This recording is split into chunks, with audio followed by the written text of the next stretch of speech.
नमस्कार साथियों, मैं प्रमोद उपाध्याय बाल विद्या मंदिर सीनियर सेकेंडरी स्कूल कत्रीपुरा नागौर के ई लर्निंग पोर्टल पर आपका हार्दिक स्वागत करता हूं।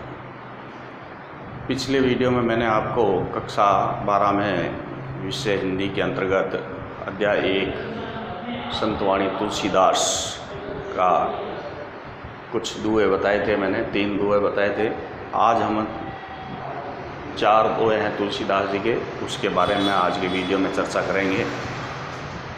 तो तुलसीदास जी जो हैं अपने दोहों के माध्यम से हमें ये बताना चाहते हैं कि किस प्रकार व्यक्ति का जीवन होना चाहिए, और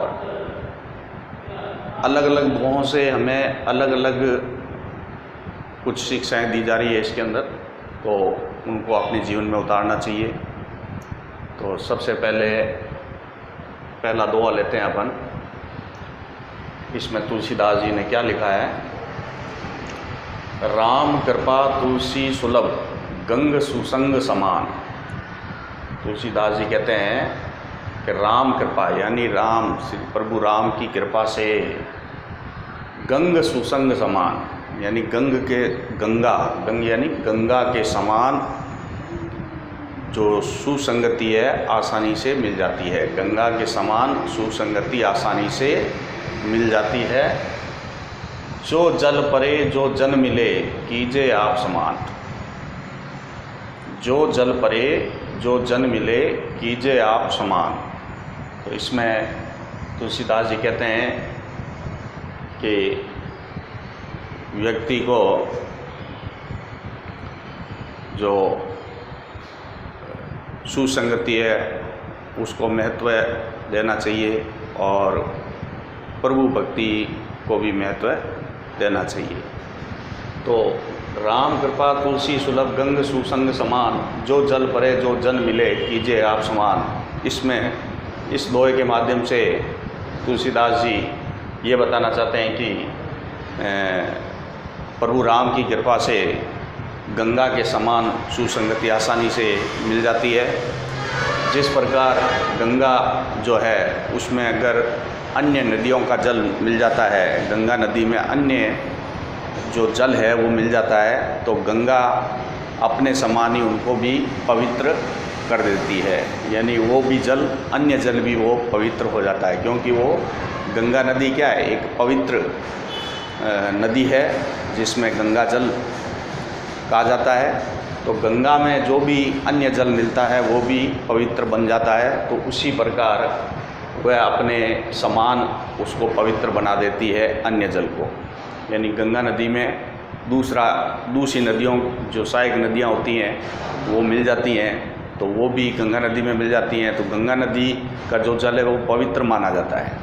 तो अगर दूसरी नदियों का पानी भी उस गंगा नदी में मिलता है तो वो भी पवित्र हो जाता है। उसी प्रकार प्रभु राम की कृपा से बताया गया है कि जो सुसंगति में आ जाता है जन, तो वो भी कैसे हो जाते हैं?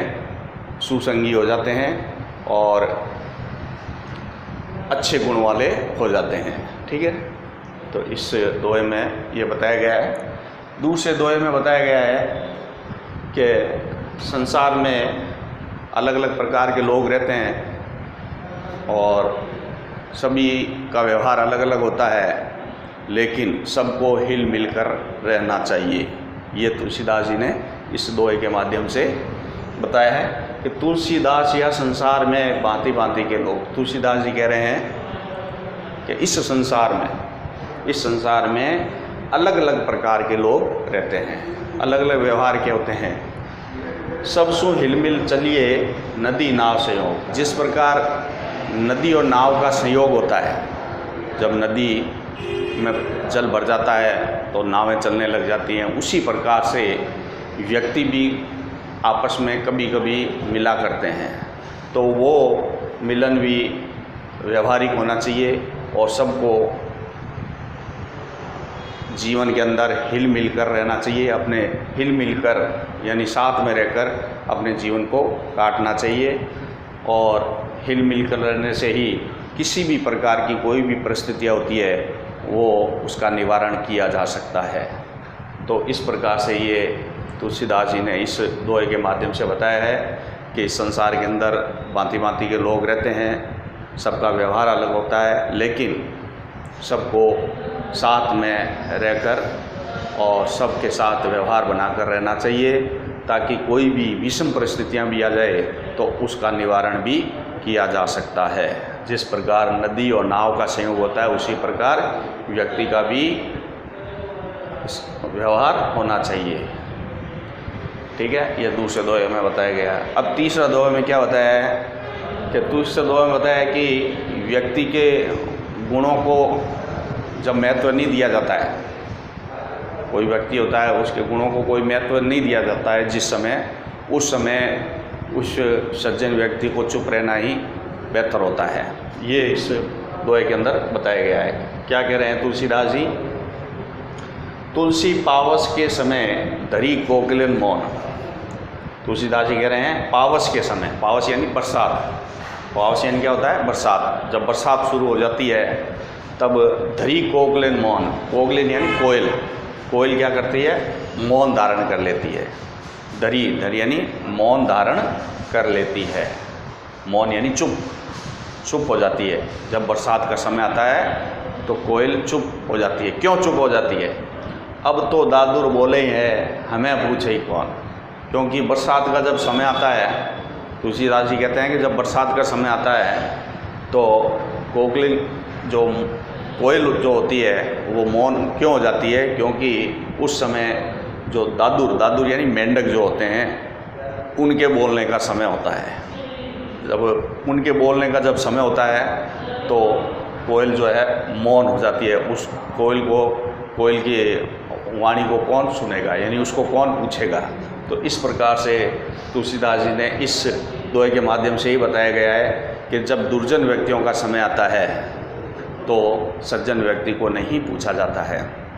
यानी दादुर, मेंढक जो उपमा दी है वो दुर्जन व्यक्तियों के लिए दी है। और कोयल किसको कहा गया है? कोयल कहा गया है जो सज्जन व्यक्ति होते हैं, जो मधुर वाणी बोलते हैं, उनको कहा गया है। तो दुर्जन व्यक्तियों का जब समय आता है तो सज्जन व्यक्तियों को मौन धारण करना ही श्रेष्ठ कर होता है। तो ये बताया है तुलसीदास जी ने कि बरसात का समय आने पर जब मेंढक बोला करते हैं, कोयल को कोई नहीं पूछता है। उसी प्रकार से जब विषम परिस्थितियाँ आती हैं तो दुर्जन व्यक्ति का बोलबाला हो जाता है और सज्जन व्यक्ति को उस समय बोलना श्रेष्ठ कर नहीं होता है, उसमें मौन धारण करना ही अच्छा होता है। ये बताया गया है तीसरे दोहे में। चौथा दोहा क्या है? इस दोहे के अंदर बताया गया है कि व्यक्ति का जो, जब व्यक्ति पर विषम परिस्थितियाँ आती है, कठिन समय आता है, तो उस समय कौन उसका साथी होता है? तो साथी वो होता है जैसे कि धीरज रखना चाहिए, साहस रखना चाहिए, विवेक होना चाहिए और परमात्मा पर भरोसा रखना चाहिए। तो ये इस दोहे के अंदर बताया गया है कि व्यक्ति जब विषम परिस्थितियाँ आ जाती है व्यक्ति के ऊपर, तो उस समय साथ देने वाला कौन होता है? साथ देने वाला उसका साहस, उसकी दृढ़ता, उसकी धैर्यता और परमात्मा पर भरोसा रखना चाहिए। तो किस प्रकार से दोहे में कहा गया है? तुलसी असमय के सखा, धीरज धर्म विवेक। तुलसीदास जी कह रहे हैं असमय, असमय यानी कठिन परिस्थितियाँ या कठिन समय जो होता है व्यक्ति के लिए, उस समय सखा यानी मित्र कौन होते हैं? धीरज यानी धैर्य, धर्म और विवेक, ये ही तीनों साथ मनुष्य का देते हैं। सहित साहस सत्यव्रत राम भरोसो एक, और परमात्मा पर भरोसा, सत्यव्रत, साहस और सहित लोकहित, ये ही सब साथ देते हैं जब मनुष्य पर विषम परिस्थितियाँ आती है। तो ये तुलसीदास जी ने इस दोहे के माध्यम से ये बताया है कि जब मनुष्य की जो विषम परिस्थितियाँ आ जाती हैं, कठिन समय आ जाता है या दुख भरा समय आ जाता है, उस समय उनके जो मित्र होते हैं वो होता है धैर्य, उसका धर्म और उसका विवेक और साहस, सत्यव्रत और परमात्मा पर भरोसा रखना, ये ही उसका साथ देते हैं और उसी साथ से वह अपना जीवन जो दुख में होता है उसको सुख में बना सकता है। तो इस तरीके से तुलसीदास जी ने इन दोहों के माध्यम से हमें यही प्रेरणा दी है कि हमेशा सुसंगति का साथ देना चाहिए, सुसंगति में जुड़ना चाहिए और संसार में हिल मिल कर रहना चाहिए। और जब बेकार का समय आता है, जब दुर्जन व्यक्तियों का समय आता है, उस समय सज्जन व्यक्ति को चुप रहना चाहिए। और जब कठिन परिस्थितियाँ आती है तो मनुष्य का जो मित्र होता है वो धीरज, धर्म और विवेक और परमात्मा पर भरोसा रखना चाहिए। तो इस तरीके से इन दोहों के माध्यम से कवि ने बताया है। इसको आप नोटबुक में नोट कर लेंगे। मैं कठिन शब्द बता देता हूँ कौन कौन से हैं। गंग यानी होता है गंगा नदी, सुसंग यानी सुसंगति, सुसंगति, ठीक है। जन यानी लोग, आप समान यानी अपने समान, अपने समान, भांति भांति यानी अलग अलग प्रकार के लोग, और पावस यानी बरसात, वर्षा, कोकिलिन यानी कोयल,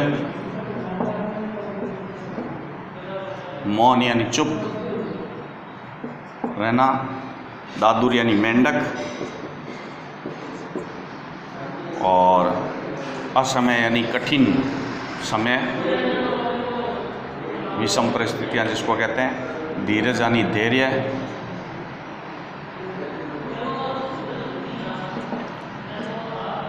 विवेक यानी सोचना, धर्म।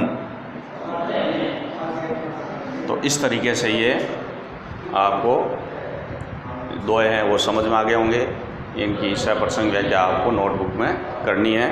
अगले वीडियो में मैं आपको दूसरे संतवाणी जो हैं उनके बारे में बताऊंगा। और आज के वीडियो में इतना ही। धन्यवाद।